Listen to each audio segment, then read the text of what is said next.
Hi, everyone. My name is Tisha, and I am a junior at Santa Clara University.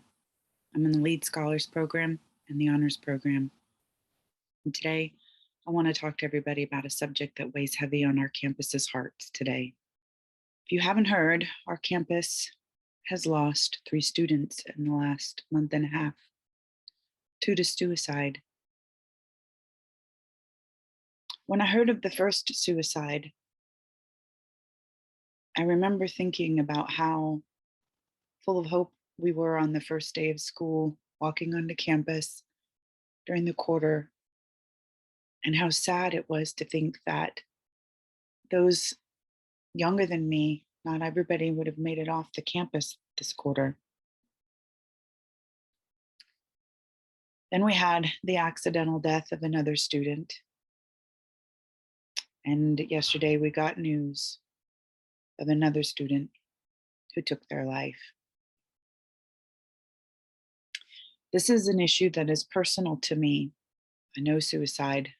I've been suicidal and I've lost friends to suicide. So this is something that is really near and dear to me. And I felt that this was a time to reach out. And I hope and I've prayed that this message will penetrate the hearts and minds of those who need it most. But first, let me tell you that I know suicide so that you understand that I know what you might be feeling and where you might be coming from. In 2015, the morning that I was supposed to give a speech to 450 people to fundraise for the Bill Wilson Center, an organization that is also near and dear to my heart, I had gotten the news that one of my exes had killed himself. And that sat with me in a very heavy way, not just because he had died, but because I felt a bit responsible. It had come to be known that the reason he had taken his life was because he felt that he had been rejected by all the women he had loved. And of course, I was one of those women. So, how could you not feel guilty for that grief that someone would feel that would drive them to that? Well, a couple years later, 2017, I had gotten my heart broken by someone who I loved a lot. And it brought up so much of the stuff from my childhood. And it was this hopeless feeling that suffocated me. You know, the Bible talks about us only needing a little mustard seed of hope, and that little seed holds tremendous power. And it's true. Hope is a powerful thing. But when you're in that space of darkness, you can't see the light of hope. You can't feel it. It's unfathomable. You are suffocated by the hopelessness, by the meaninglessness, by the despair. It's all you can see. I didn't kill myself, even though I planned very carefully how I was going to do it.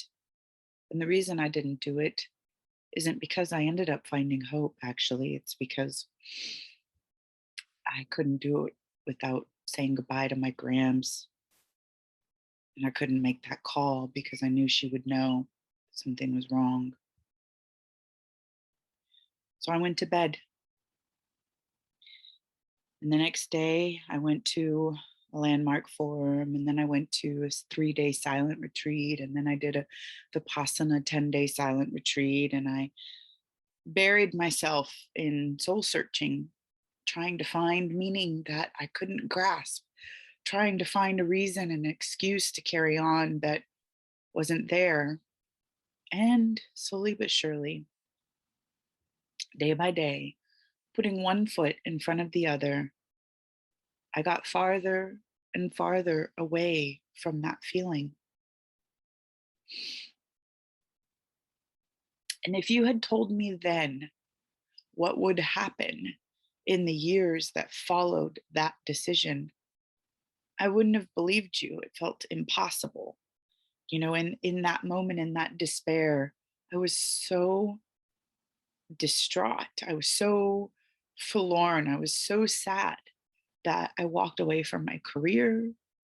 I stayed in bed. I stopped answering the phone. None of my friends knew where I was until later when I got out of it and I could talk about it and I could share it, because in that moment, you're ashamed and you feel weak and you feel like a burden and you don't want to be any of those things. And so you don't reach out.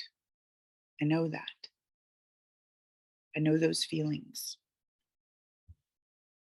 But I want you to know that after that day, things did get better. Things did get better. I ended up enrolling in school. I made a ton of friends. I ended up getting, a 4.0, which was like unheard of, then becoming valedictorian. So many great things happened that at the time I would have never thought was possible. And here I am at Santa Clara. I transferred in. So I want you to know that no matter how deep in that darkness you are, no matter what reason brought you there, whether it was heartache or grades or parents or finances or whatever it is that brought you there, I know that place. I know it. And I also know that you can get through it. I know that greater things await. I know that your life was given to you for a reason, that you have something beautiful to give to this world. And maybe you haven't figured it out yet, and that's okay. It took me many years to figure out what I was supposed to do with my light.